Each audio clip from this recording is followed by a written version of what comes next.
घरों और प्रॉपर्टी पर सरकारों द्वारा चलाए गए बुलडोजर को लेकर अब सुप्रीम कोर्ट और ज्यादा सख्त हो गया है। सुप्रीम कोर्ट ने कहा है कि किसी भी इंसान के लिए सबसे सुरक्षित ठिकाना उसका घर होता है। घरों पर बुलडोजर चलाए जाना किसी भी कीमत पर सभ्य समाज की न्याय प्रणाली नहीं है।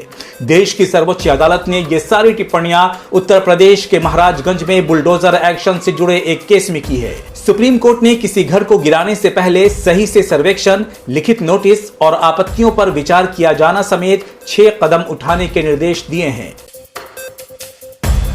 ऑल इंडिया मजलिस इत्तेहादुल मुस्लिमीन के अध्यक्ष असदुद्दीन ओवैसी ने प्रधानमंत्री नरेंद्र मोदी पर निशाना साधा है।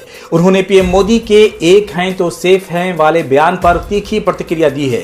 ओवैसी ने कहा है कि मैं प्रधानमंत्री को जवाब देना चाहता हूं कि अगर इंसाफ है तो इंडिया सेफ है, अगर संविधान बरकरार है तो समानता है, अगर अंबेडकर जिंदा हैं तो गोडसे मुर्दा है।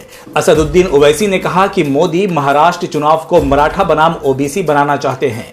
मैं ओबीसी भाइयों से कहता हूं कि इस साजिश में मत आना। उत्तराखंड के उत्तरकाशी के बाद अब पिथौरागढ़ मस्जिद के विरोध का मामला सामने आया है। पिथौरागढ़ के बेरीनाग में मस्जिद को हटाने की हिंदूवादी संगठन मांग कर रहे हैं। अगस्त के महीने में सोशल मीडिया पर इस मस्जिद को लेकर एक वीडियो वायरल हुआ था, जिसके बाद से यह मामला तूल पकड़ता जा रहा है। अलीगढ़ मुस्लिम यूनिवर्सिटी पर सुप्रीम कोर्ट के आए फैसले के बाद योगी आदित्यनाथ ने पहली बार बयान दिया है। उन्होंने कहा है कि केंद्र सरकार के पैसे से चलने वाला एएमयू 50% मुसलमानों को आरक्षण देता है तो SC/ST को क्यों नहीं। गौरतलब है कि सुप्रीम कोर्ट ने अपने हालिया फैसले में अलीगढ़ मुस्लिम यूनिवर्सिटी के माइनॉरिटी स्टेटस का दर्जा बरकरार रखा है। कानपुर के किदवई नगर से बीजेपी विधायक महेश त्रिवेदी ने विवादित बयान दिया है। उन्होंने कहा है कि मैं ये तो नहीं कहता कि हर मुसलमान आतंकवादी होता है, लेकिन इतना जरूर है कि हर आतंकवादी मुसलमान है। ये बयान कानपुर के सिसमाऊ विधानसभा में होने वाले उपचुनाव के प्रचार के दौरान किया गया। दरअसल सिसमाऊ में पिछले 22 सालों से बीजेपी जीत दर्ज नहीं कर पाई है और इसीलिए मतदान से पहले बीजेपी ने इस तरह की बयानबाजी तेज कर दी है। आज इजराइल फिलिस्तीन जंग को 400 दिन पूरे हो गए हैं। 7 अक्टूबर 2023 को गजा में युद्ध शुरू हुआ था। इजराइल ने 400 दिनों के दौरान करीब 86,000 टन विस्फोटक फिलिस्तीन पर गिराए हैं। संयुक्त राष्ट्र मानवाधिकार के अनुसार गजा में इजरायली हमलों में मरने वालों में 70% महिलाएं और बच्चे हैं। एक रिपोर्ट के मुताबिक शहीद फिलिस्तीनियों में 17,000 से ज्यादा बच्चे शामिल हैं। शहीद फिलिस्तीनियों में महिलाओं की संख्या 12,000 से ज्यादा है। संयुक्त राष्ट्र ने गाजा के लोगों को मानवीय सहायता रोकने पर इजराइल की आलोचना की है।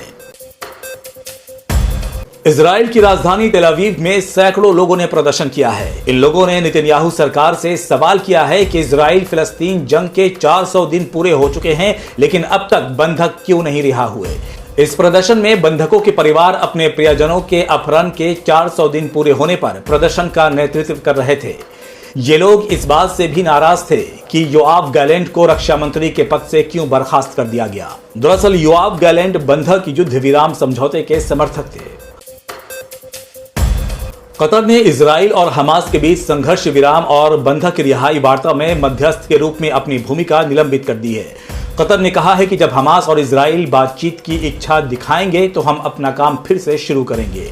ध्यान रहे कि अक्टूबर महीने में दोहा में आयोजित नवीनतम दौरे की वार्ता भी विफल रही थी, क्योंकि हमास ने अल्पकालिक युद्ध विराम के प्रस्ताव को खारिज कर दिया था। तो ये थी आज देश और दुनिया की बड़ी और अहम खबरें। ऐसे ही खबरों से बाखबर रहने के लिए हमारे चैनल को लाइक, सब्सक्राइब और शेयर करें।